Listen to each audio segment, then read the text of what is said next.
¿Qué tal, amigas, amigos de Hablemos de Ópera? Bienvenidas, bienvenidos a una emisión más de nuestro Hablemos de Ópera en casa. Algo que parece estarse volviendo tradición para los que amablemente nos siguen y para nosotros que con tanto gusto hacemos estas charlas desde la cuarentena, desde la sana distancia a la que todos estamos obligados en estos tiempos difíciles que seguramente son ya cada vez más breves, serán cada vez más breves, así lo deseamos sinceramente.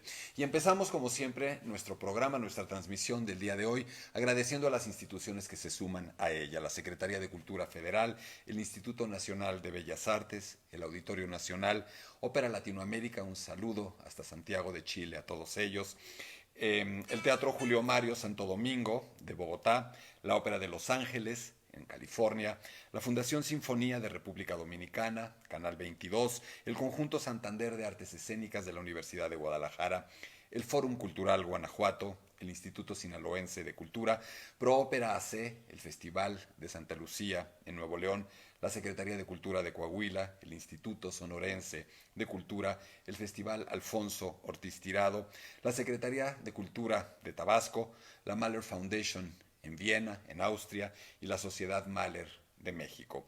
Nuestro teléfono para todo lo que necesiten de nosotros es el 55 43 47 02 83. Esta página de Facebook, Hablemos de Ópera, nuestra cuenta de Twitter, @gkleinburg.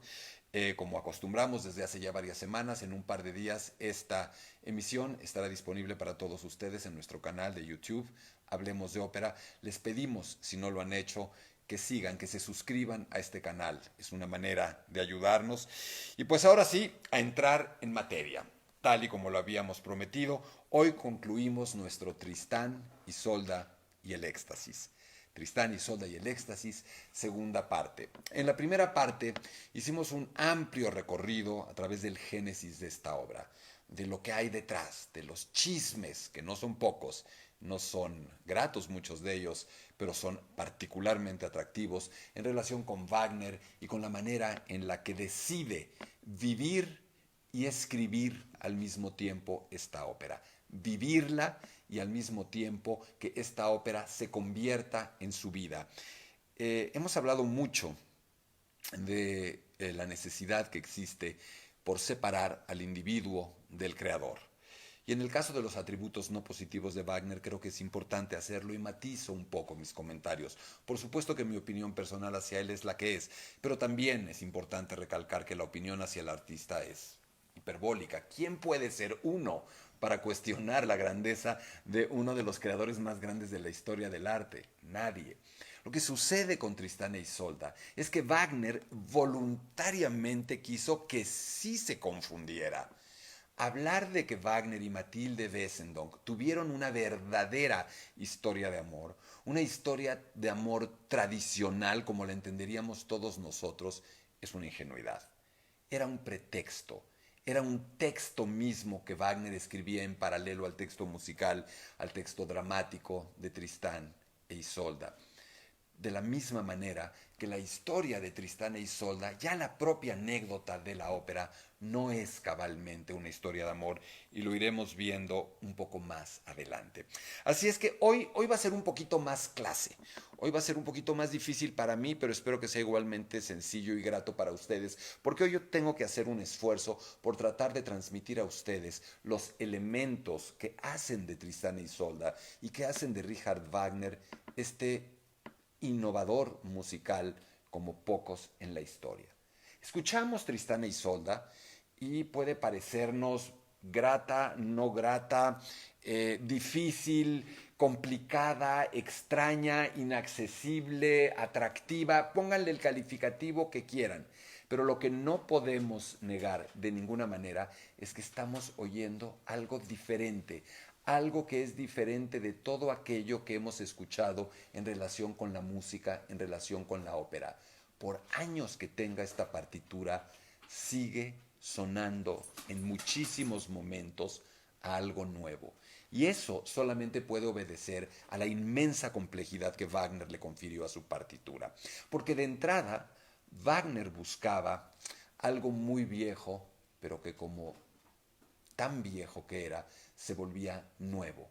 Wagner pensaba, y lo dijo a través de varios de los ensayos que publicó entre 1849 y 1852, ensayos como Arte y Revolución, como Ópera y Drama, como la obra de arte del futuro, como el artista del porvenir. Fíjense cómo ya está implícitamente comprendido que Wagner se veía a sí mismo como este hombre del futuro, como este creador del futuro, y su obra como la música del futuro. Pero decía que Wagner estaba convencido, y lo dice mucho en estos ensayos en los que está estableciendo la teoría musical que luego va a cumplir. Eso es lo increíble. Musicólogos, ha habido miles, gente que plantee nuevas historias, nuevas teorías, nuevos postulados estéticos a pasto.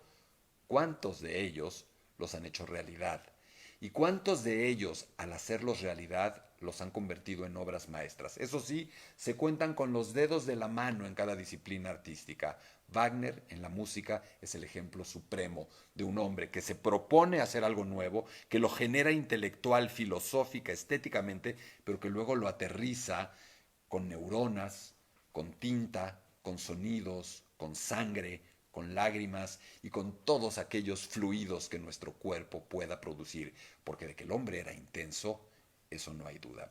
Entonces, decía, en estos ensayos, Wagner trata de postular que las artes en un principio se encontraban todas unidas, que el esplendor helénico, que el esplendor clásico griego muestra que no había separación o diferencia entre las distintas artes.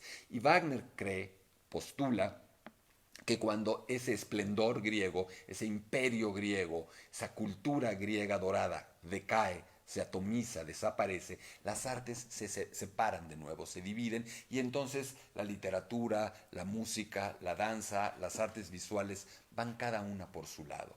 Wagner dice que la ópera es naturalmente la disciplina artística por antonomasia idónea para volver a encauzarlas en un solo cauce, valga la redundancia.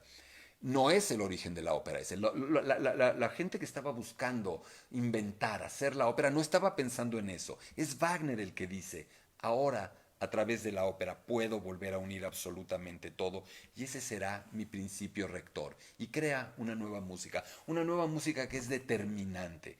Hay muchísima gente, historiadores del arte, que dicen que Tristán e Isolda es realmente el principio del siglo XX, que el siglo XX no empieza con la primera campanada o la última campanada del 31 de diciembre de 1899, sino ese día, 30 años antes, cuando en Múnich se estrena esta obra, cuando suena esas primeras notas extrañísimas y ese primer acorde incomprensible, nuevo, al que hoy llamamos el acorde de Tristán. Y sin toda esa música, lo que siguió hubiera sido imposible. No se puede negar. La música se puede describir, entre otras formas, como AW y DW, antes de Wagner y después de Wagner. Nada volvió a ser igual, o por amor o por odio a él, o por filia o por fobia, o por seguir su escuela o por negar su escuela. Pero Wagner es el referente. Para los que lo aman, para los que lo odian, no hay manera de eludirlo, no hay manera de evitarlo. ¿Qué tienes que hacer para convertirte en algo de ese tamaño? No está fácil. Y Wagner lo logró. ¿De dónde habrían salido Schoenberg, Berg, Mahler, Richard Strauss, el propio Debussy sin Wagner? No habrían podido tener existencia artística. Wagner termina, decíamos, Tristán e Isolde en agosto de 1859 y se estrena el 10 de junio de 1865 en la Ópera de Múnich. Los cantantes son una pareja, Ludwig y Malvina Schorn, y el director de orquesta es Hans von Bülow. Hans von Bülow vivirá muy pronto la desdicha que vivió tanta gente al estar cerca de Wagner. Hans von Bülow está casado con Cosima Liszt, la hija de Franz Liszt.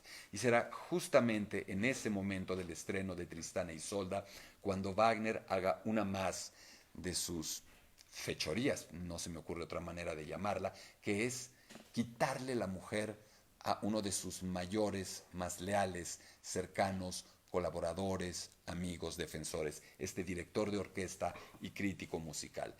Eso ya es fuerte y sorprendente, Pero más fuerte y sorprendente es que Hans von Bülow se resignara, aceptara eso y siguiera la relación de, no diría sometimiento, pero de apoyo, de servicio musical a ese hombre. Qué poder, qué fuerza, qué embrujo, qué, llámenlo ustedes como quieran, puede haber ejercido ese individuo para que toda la gente con tanta frecuencia se sometiera a sus caprichos. Sometimiento, amor, esto nos lleva al tema siguiente. ¿Es Tristán e Isolda una gran historia de amor?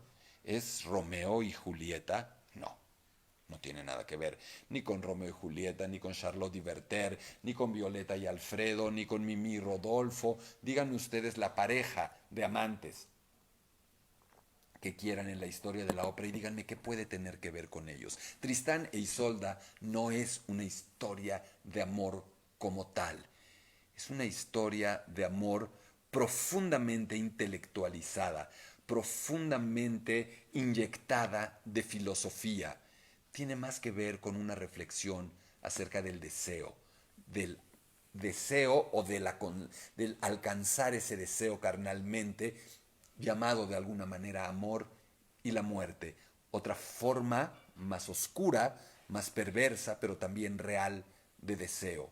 Eros y Thanatos, la noche y el día. Es una historia de dualidades, Tristán e Isolda, lo masculino y lo femenino. La noche totalmente influida por Novalis, este poeta, este escritor que tanto determina mucho de la manera de sentir y de pensar de Wagner, que habla de la noche como esta gran metáfora humana, no de lo prohibido, sino de lo real, de esta noche en la que la gente se tiene que ocultar, en la que tenemos que ocultarnos, noche como una gran metáfora para poder ser quien de verdad somos. Dualidad también entre el héroe y el traidor, lo cual encarna perfectamente el propio Tristán. Es pues una suerte de choques frontales entre dos elementos permanentes. Pero además, Tristán e Isolda no es una ópera que suceda en el escenario. ¿Cómo es posible que dure 5 horas con intermedios una historia que, según el propio libreto escrito por Wagner, cuenta tan pocas cosas?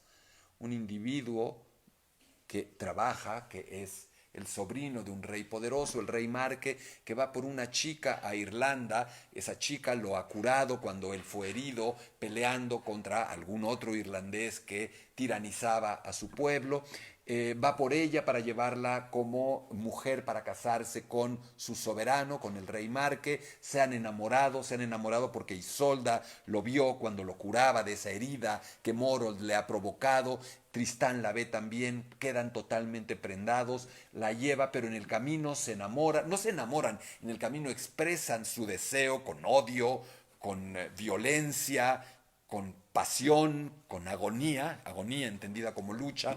Isolda quiere matar a Tristán, finalmente le pide a Brangene, su sirviente de Isolda, este filtro de amor, este elixir de amor, pero entiende claramente que está pidiéndole un elixir de muerte y Tristán lo entiende también. Brangene, de una manera perversa, demiúrgica, no podemos decir que es una celestina, eso sería rebajarla gravemente, le da un elixir de amor, pero ese elixir no es un elixir de amor si lo vemos cabalmente, es un elixir que inhibe, que aniquila la culpa. Tristán e Isolda no quieren, no pueden, no saben estar juntos por culpa y ese elixir derrumba la culpa y les permite estar juntos. Llegan al lugar de su destino, tenemos otra escena donde están en la noche, en el bosque, amándose, Brangene cuidándolos, está traicionando a su tío el rey Marque, son descubiertos después de un dúo de amor de 40 minutos, donde el 30 minutos de ese dúo de amor están hablando de reflexiones filosóficas, estéticas, emocionales, deseo, muerte. Eso no es un dúo de amor tampoco. Finalmente, Tristán es herido, traicionado también por su amigo, por Melot, su amigo, de la misma manera en que Wagner ha traicionado a Otto Wessendonck, de la misma manera en que Tristán ha traicionado a Marque. y es herido Tristán. Tristán es llevado por Curvenal a otro lugar, a otro castillo, y en ese lugar agoniza. Isolda va, lo encuentra, muere Tristán. Isolda muere de amor en una transfiguración. Morir de amor, en el sentido que todos entendemos morir de amor, sí se puede morir de amor, y lo más interesante de morir de amor es que seguimos vivos después de morir de amor. Hemos muerto muchas veces de amor y seguimos viviendo después de esa muerte. Aquí Isolda tiene esta muerte de amor, se transfigura y fin de la ópera. ¿Esa historia puede durar 5 horas? Obvio no, obviamente no. Tristán e Isolda sucede en la cabeza de Tristán, sucede en la cabeza de Isolda, no sucede realmente en el lugar que nosotros creemos, no sucede realmente en un escenario. Así es que eso ya le va dando toda una serie de elementos distintos a esta ópera. Una ópera que realmente es un collage entre historias antiguas, medievales, que recoge el propio Wagner, reinterpretaciones decimonónicas de esta historia, también elementos filosóficos. Schopenhauer está presente todo el tiempo en esta obra. ¿Y cómo está presente Schopenhauer? A través del pesimismo, a través de su filosofía, a través de muchos de esos elementos, a través de el deseo que no se puede satisfacer, a través del individuo que se ha separado de esa suerte de colectividad primigenia y que en esa individualización se siente solo, eternamente solo, y al final una suerte de resignación schopenhaueriana. Todo esto, la noche de Novalis, la idea de la noche y la autobiografía de Wagner en tiempo real. Freud, por supuesto, anticipadamente está presente, anticipadamente porque evidentemente esto es anterior a las ideas, a las teorías del propio Freud, en el sentido de que deseo es carencia. Tristán e Isolda viven en una profunda carencia, que es lo que los motiva a ese deseo eterno. Y entonces podemos llegar ahora sí a tratar de describir qué es lo que hace Wagner con esta música. ¿Por qué es nueva? Vamos a tratar de explicar 4 o 5 términos que si yo los manejo de una manera simplemente nominal, como se haría en términos de música o de musicología, serían difíciles de comprender. Si yo hablo de hipercromatismo, si yo hablo de acordes no resueltos y de posposición de acordes no resueltas, si yo hablo de motivos conductores, si yo hablo de melodía perpetua, probablemente no se entienda. Y lo que voy a tratar de hacer es brevemente, en el tiempo que nos queda, hacer una suerte de resumen lo más coloquial y transitable posible de estos términos. Y empezaría por hablar de las transiciones. Wagner se definió a sí mismo con otras palabras, pero no tan lejanas, como un artista de la transición. Generalmente en la ópera tenemos momentos destacados, momentos que se nos quedan, momentos tarareables, hipermelódicos, aprensibles, que los podemos tomar y hacer nuestros rápidamente con este poder mnemotécnico que tiene la música. ¿Se han dado cuenta de la facilidad y la velocidad con la que somos capaces de memorizar tonadas, giros melódicos? Es increíble. Pero no todo en la música, ni en una sinfonía, ni en un cuarteto de cuerdas, ni en una ópera, no todo es esos momentos. Esos momentos son algunos y hay transiciones entre uno y otro, puentes en donde la música fluye, pero de una manera que no nos termina de quedar claro qué está haciendo. Y de pronto la consideramos casi como un pretexto para llegar al otro momento memorable, como el camino que hay que seguir para llegar al otro momento en el que tendremos el chocolate, el dulce, el premio. Wagner se da cuenta y decide que la verdadera música está en las transiciones, que esos momentos memorables, pegajosos, son una concesión, son momentos de mucha menor elaboración musical y que realmente la esencia de la música está en los otros espacios. Y Wagner decide trabajar arduamente esos espacios. Verdi a su manera lo empieza a desarrollar mucho más lentamente, mucho más incipientemente. Wagner se avienta como un kamikaze suicida hacia esos elementos de transición y decide que la transición en él será destino, que esos momentos que en otros compositores y en otras obras son un mal necesario, en él serán la aspiración superior. Otro elemento fundamental que tenemos que entender para poder saber qué es Tristán e Isolda es la dislocación de los centros tonales. Nosotros en la música tenemos elementos de armonía que nos ubican. Es casi inconsciente, no tienes que saber de armonía, no tienes que haber cursado una serie de materias de armonía para poder entender, sentir, más que entender, los principios de tonalidad. Es esta serie de acordes fundamentales, muy tradicionales, a través o a partir de los cuales se genera la música. Y esos acordes en cada momento van teniendo predominancia. Hay grandes trozos de cada partitura donde un acorde domina, es el centro, es el sol del sistema planetario armónico que le da vueltas. Wagner empieza a crear varios soles en ese sistema. Imagínense ustedes si salieran a la calle y vieran 6 soles en lugares distintos. Les aseguro que se desubicarían. Les aseguro que ya no sabríamos dónde está el norte y el sur. Les aseguro que una brújula no nos ayudaría para nada. Eso pasa con Wagner. De pronto empezamos a no saber dónde estamos. Algo extraño sucede con esa música, algo que no es normal. Y sobre todo, esta dislocación armónica genera elementos ya muy cercanos a la atonalidad, que no haya una tonalidad, o a la bitonalidad, que haya 2 tonalidades, o a la politonalidad, muchas más tonalidades, o a la paratonalidad, algo como en paralelo, que es, pero no es la tonalidad. Y por supuesto esto genera sonidos extraños, ríspidos, desagradables por nuevos. Esos acordes, esos sonidos que en Tristán nos pueden sonar raros, nos pueden sonar feos, en el fondo son como un nuevo platillo. Nadie nace amando todos los platillos que termina y todos los sabores que termina amando en su vida. Tiene que irse educando, probándolos hasta hacerlos familiares así. Eso es lo que va sucediendo también con la música de Wagner en términos armónicos. Otro elemento fundamental es la no resolución armónica. ¿Qué quiere decir esto? Wagner va postergando la resolución de los acordes. Ahí no se entiende nada. Pero ¿qué tal si les digo esto? Cuando nosotros escuchamos una canción, cuando nosotros escuchamos música, hay momentos muy, muy definitivos donde percibimos la resolución de un acorde. Hay acordes que suenan tensos, que al sonar en nuestro cerebro provocan una suerte de tensión. Y nuestro cerebro automáticamente está pidiendo que el siguiente acorde relaje esa tensión. El famoso tan, tan cuando termina una canción. Ese tan primero es un acorde de tensión y el tan del final, hasta se hacen bromas con ello, es el acorde que resuelve.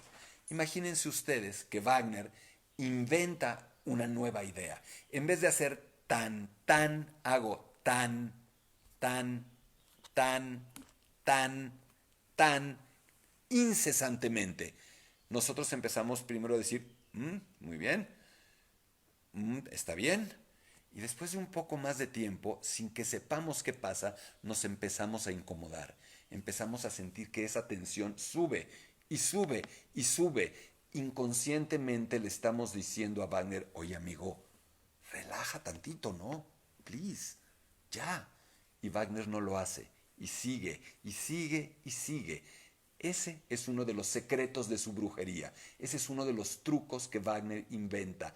Generar cada vez más tensión, cada vez más tensión. Y en Tristán e Isolda tenemos un ejemplo supremo, acaso el mayor de eso. Tristán e Isolda empieza con unas cuantas notas misteriosas, oscuras, desnudas, lánguidas, que a los cuantos segundos, 2, 3 segundos, generan un acorde, una serie de notas conjuntas que produce un sonido extraño. Es llamado el acorde de Tristán.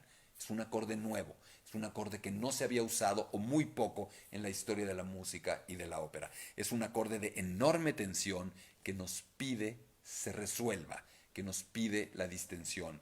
Wagner no lo hace. Por eso ese principio es considerado como un elemento representativo del deseo, ese deseo que nunca se satisface. porque si el deseo se satisface, deja de ser deseo. La única manera de tener deseo es no teniendo lo que deseas. En el momento en el que lo tienes, lo dejas de desear. Así de absurdo y así de real. Ese es el principio del deseo sexual, ese es el principio del deseo de comer, ese es el principio de cualquier deseo de placer. Lo único que necesitas para desear es no tener.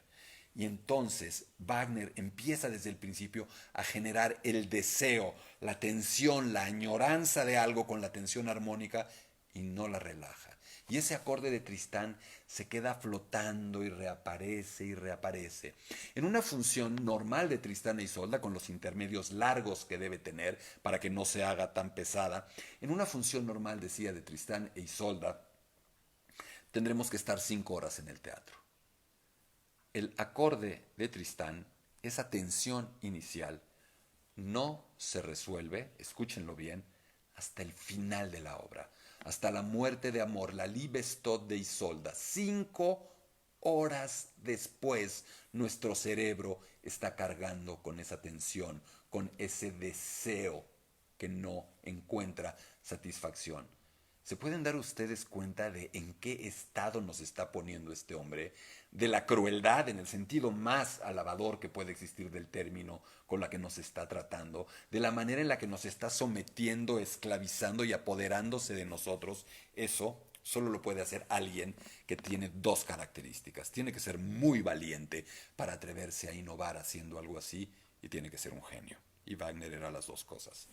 La melodía perpetua. ¿Qué es eso de la melodía perpetua? De nuevo, es este elemento recurrente en Wagner de no resolver, de no darnos lo que queremos, de darnos el dulce, pero cuando lo estamos terminando de quitar la envoltura, nos damos cuenta que hay otra envoltura y que luego hay otra envoltura y que el dulce ya no está ahí, está en otro lugar y estamos perdidos. Una melodía, todos identificamos una melodía, la melodía que quieran, la melodía que les guste, las mañanitas, el himno nacional de su país. Sé que hay gente que nos ve en otros países y lo agradecemos enormemente.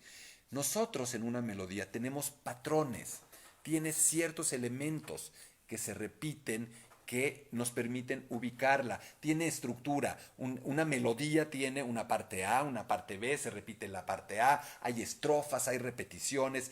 Es predecible. Ustedes lo saben. Una melodía tradicional, aunque no la conozcamos, nos podemos imaginar e intuir a dónde va. Casi casi la podemos terminar nosotros. Es como un verso que rima y que aunque no lo conozcamos, de pronto podemos intuir cuál es la palabra que sigue con la que se redondea el verso. Lo mismo sucede con las melodías. Wagner dice, ¿saben qué? Tampoco.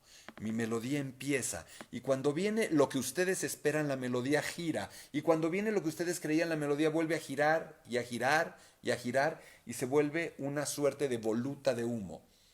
Traten ustedes de tomar un poco de humo.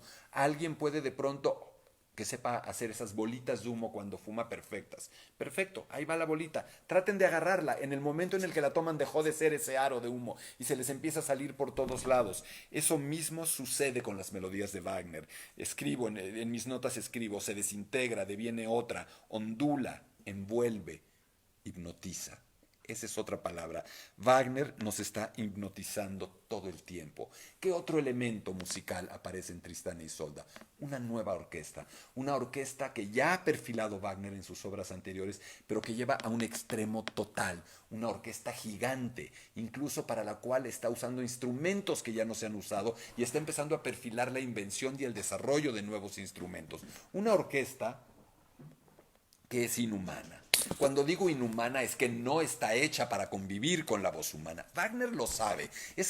Wagner no es tonto. Wagner sabe que lo que hace es prácticamente incantable, que es inhumano, que un cantante tradicional se va a lastimar, se va a matar haciéndolo. El señor que estrenó Tristán y Isolda, Ludwig Schnorr, murió a las cuantas semanas del estreno, aparentemente como fruto de la fatiga extrema, de la inmolación física y vocal a la que tuvo que someterse para poder cantar esta obra. Entonces Wagner ya tiene contemplado una idea. Ojo, todo lo que estoy diciendo no lo hace Wagner por primera vez cuando escribe Tristán e Isolda. Lo estrena cuando se hace por primera vez Tristán e Isolda, porque realmente Wagner ha escrito varias obras antes que no se han estrenado, parte de la tetralogía. Ahí aplica por primera vez esos principios. Luego interrumpe la tetralogía, lo comentamos en la primera parte, para hacer Tristán e Isolda, y ahí lo lleva todavía a extremos más intensos. Pero como Tristán e Isolda es la primera obra que se estrena de este estilo antes que la tetralogía, tenemos que decir que es con Tristán e Isolda que el mundo entra en contacto con esto. Wagner sabe que esta orquesta es inhumana, que no se puede cantar contra esa orquesta. Por eso Wagner tiene ya en mente un teatro nuevo, un espacio distinto arquitectónicamente para balancear eso. Y ya tiene en mente la idea de ese teatro que aterrizará finalmente en la ciudad de Bayreuth. Un teatro en el que el foso de la orquesta va a tener un lugar que nunca ha tenido. Nosotros cuando vamos a un teatro vemos el foso como un pequeño hoyo, un foso. Cuando uno va a Bayreuth, el teatro que hizo Wagner especialmente para que sus óperas pudieran funcionar de manera ideal en ese teatro, vemos un espacio pequeñito, decimos, ¿cómo? Esto no corresponde. La orquesta de Wagner es la más grande del mundo y el espacio es chiquito. Oh, detalle. El foso está metido abajo del escenario. Nosotros vemos solo el final del foso y vemos que tiene una pendiente para que isópticamente todos puedan ver al director, y el director es el único que está prácticamente expuesto. Es decir, la orquesta está asordinada, está matizada, está un poco, ¿cómo se diría? Un poco camuflada acústicamente por la propia arquitectura, disminuida, reducida, ecualizada, como lo quieran ver. De hecho, en Bayreuth, que hace un calor infernal durante el verano en el festival, los músicos, como no están a la vista, como no está a la vista el foso, los músicos están tocando en pantalones cortos, así como yo ahorita con su camisa muy elegante, pero en pantalones cortos y chanclas. Así están los músicos en Bayreuth, mientras que uno está en el público con su frac y su smoking y su corbatita de moño. Eso nos dice mucho y nos dice que Wagner sabía lo que estaba haciendo. Y entramos a un elemento definitivo y definitorio de la música de Wagner que muchos han oído mencionar y que hoy, si me lo permiten, lo explicaré de una manera absolutamente simple: los llamados motivos conductores o Leitmotiven. ¿Qué es eso? Wagner decía, la música es la que manda aquí. La música es la reina para contar esta historia. Esto es un drama musical, es un acto de teatro musical, pero la orquesta tiene que contar per se la historia, independientemente de que haya canto o no haya canto, a lo mejor porque sabía que el canto no se iba a escuchar mucho. ¿Cómo la puede contar? Dentro de la propia música de la historia, dentro de la propia orquesta, tiene que estar toda la historia contada, los personajes, las situaciones, los objetos. ¿Cómo? A través de esos motivos conductores, que son pequeñas células de melodías, de acordes, de ritmos, pequeñas etiquetas, post-its, marcadores sonoros para identificar a un personaje, a un objeto, una emoción, un conflicto, una mezcla de emociones. Y ahí van el motivo conductor de Tristán, el de Isolda, el de su mirada, el de la herida de Tristán, el de la espada, el de la esquirla de la espada, el del filtro de amor como botellita, el del filtro de amor como líquido, el de Tristán el héroe, el del deseo de la muerte, etcétera, etcétera, etcétera. Y esos motivos se van transformando. Si se están acordando de cómo se vieron, pero con mucha tristeza, el motivo de la mirada se entristece. Si de pronto lo recuerdan con más ternura, el motivo se hace más tierno. Si se está hablando de Tristán, de Isolda, de su mirada y del filtro de amor, todos los motivos empiezan a engarzarse. Es absolutamente alucinante lo que el tipo está haciendo. A lo largo de la tetralogía hay cientos de motivos conductores que aparecen muchos miles de veces en las 17 horas de la tetralogía. Y en Tristán e Isolda tenemos elementos muy similares a ello. ¿Estamos hablando de un recurso totalmente inventado por Wagner? No, ya tiene un origen lejano. Monteverdi los usó, Berlioz creó la llamada idea fija y los usa también. Carl Maria von Weber, compositor romántico alemán en el que se inspira mucho Wagner, los usó tanto que aparecen como motivos conductores designados así justo a propósito de Carl Maria von Weber. A Wagner, por cierto, no le gustaba que se les llamara motivos conductores. Él más bien los llamaba Grundthema, ideas básicas, y en todo caso los llamaba motivos, pero no le hacía nada de gracia que los llamaran como los llamamos nosotros hoy, motivos conductores. Hay algunos elementos más, pero podemos limitar los que restan a uno solo. Todo esto está buscando la continuidad dramática, que la historia, en términos vocales, musicales, operísticos, fluya incesantemente. Y Wagner dice, la unidad dramática va a ser el acto entero. Esto tiene que fluir de manera ininterrumpida desde que se levanta el telón hasta que cae. Luego viene un intermedio y otra vez vendrá otra unidad dramática. ¿Qué quiere decir esto? Es como si estuviéramos leyendo una novela sin puntos y aparte. Vaya, no sin puntos y aparte, sin puntos. En un solo párrafo musical, nada más que si el primer acto de Parsifal, por ejemplo, su última ópera dura 2 horas 10, 2 horas 15, quiere decir que está escribiendo una oración sin puntos que dura 2 horas 15. Pienso, por ejemplo, en este momento en El otoño del patriarca, la novela de Gabriel García Márquez, escrita en un solo párrafo. Es, a su manera, y Gabriel García Márquez era un gran melómano y un gran fanático de la ópera, un recurso, si me lo permiten, wagneriano del gran Gabo. Así es que estos elementos, espero que hayan podido ser claros, son los que básicamente conforman el lenguaje musical nuevo de Richard Wagner y el lenguaje musical que hace de Tristán e Isolda algo tan especial. Sí, decía yo que esta era una clase, pero me parece que es un complemento necesario. Ya tuvimos el chisme, el cotilleo, el lavadero para echar todo el chal posible sobre Wagner y Matilde y Nina, su mujer, y Otto Wessendonck y todo, bla, bla. Sí, estuvo buenísimo. Pero me parece, salvo su mejor opinión, que si unimos esta charla y la charla de hace 2, 3 charlas, entonces tenemos una charla mucho más amplia, mucho más rica y que me parece hace mucha más justicia a Wagner. ¿Cómo podemos terminar esto? Un poco en donde empezamos. Wagner, en mi humilde opinión, no era estrictamente hablando un compositor, era un esteta, era un artista en un sentido más amplio que decidía componer.